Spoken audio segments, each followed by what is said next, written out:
What's up, everybody?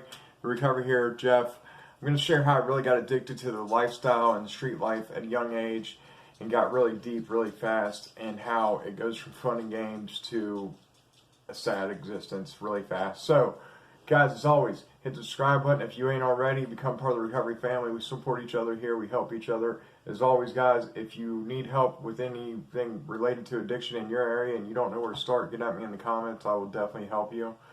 So let's jump into it, guys. Guys, I've shared before, but I'm going to share at 17, that summer break, I probably made well over 30 grand by the time it was said and done.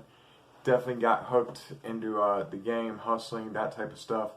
Was moving quite a bit of weight for a 17-year-old kid. Was making a couple grand a week.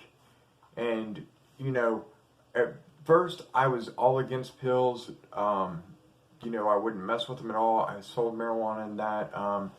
And as I, so having an addict mother, I kind of really had a resentment towards it and thought that would never be me. So, guys,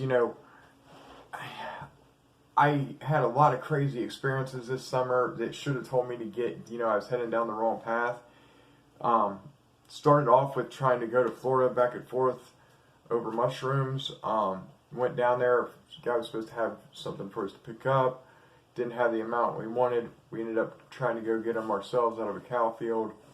I got shot by a hillbilly with a salt shot. You can still see a little bit of the scar underneath one of my tattoos. I never knew such thing existed. I thought I was for real shot. I was 17. I'm shrooming in a cow field at midnight. And, I get shot by this farmer that knew what we were doing probably. So, anyways, that meltdown I had during that was probably enough that I should have got out of the game, but I really thought that was just, I told that story thinking it was funny and not realizing, I could have been shot and dead, not seeing the severity of it, even though I thought I was shot, tripping out thinking I was shot and dying for a half hour. Once I realized what it was and stuff, I don't know what it was about that age that you couldn't really tell me much. I didn't see, the consequences of my actions. I don't know why, but I'm sharing this to hopefully help someone, if they're younger thinking it's cool to hustle or get in that lifestyle. I'm telling you, it will come to a fast end one way or another. Either you're going to end up finding yourself going through, jail and prison because you caught a case and somebody told on you. Because believe me, people are telling these days. So guys, I make it back home after this crazy ordeal of getting shot with salt shot by a hillbilly whose cow farm I was trying to go through for mushrooms. And, guys, that wasn't an eye-opener. I kept going with the hustle mentality, thinking, that gave me clout, that gave me some, built me up, made me feel better about myself. And I just kept getting deeper and deeper, and as I kept getting deeper, there was warning signs along the way. My best friend had a close friend of ours, mutual friend, get a hot shot while they were partying at his house. The guy ends up dead. They didn't realize it for some time.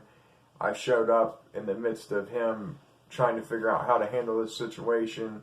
He's got people held in there, not letting anybody do anything until he figures out what to do. Freaks out on me and runs me off. I didn't realize at the time he was protecting me. And, that should have been another warning sign right there, but it wasn't. I kept going. I did get to a point.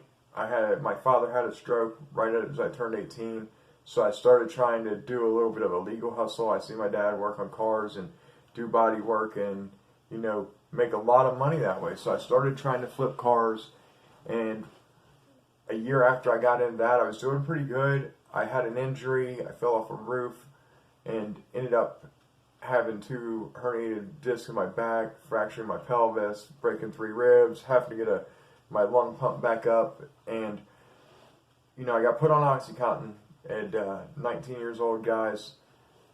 And from there, it was, all that money that I had stacked up at 17 and throughout that time was gone within that year of getting hooked on OxyContin.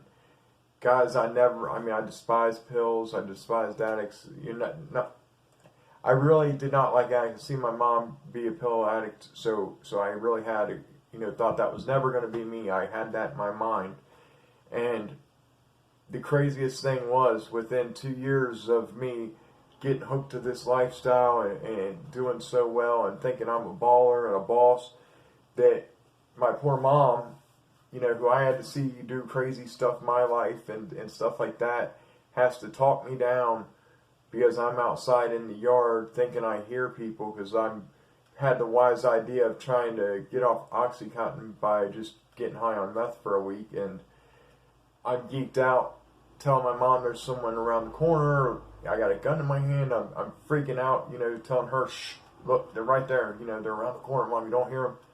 And, you know, she had to talk me down, my poor mom. And I, you know, even her, I put her through hell, even though she was an addict. And, you know, we got to look at our part in things. And, you know, that still at that point, you know, it was another decade before I got my mind right to realize it took 2 felony charges, 2 bids, and coming out being completely homeless for me to realize, you know, the lifestyle that I embraced was not the easy way to get money. It was, you know, it's an easy way to go to prison or die. I've got over, you know, 30 people I know well, ran with well, that's in the ground already before they made it to their 35th birthday due to the addiction of drugs and opiates, whatever. I'm sharing this because I don't want to glorify it. I'm sharing to let people know how easy it is to get wrapped up in a lifestyle you think might be the easy way out of your situation or the fast way to get ahead, whatever it is.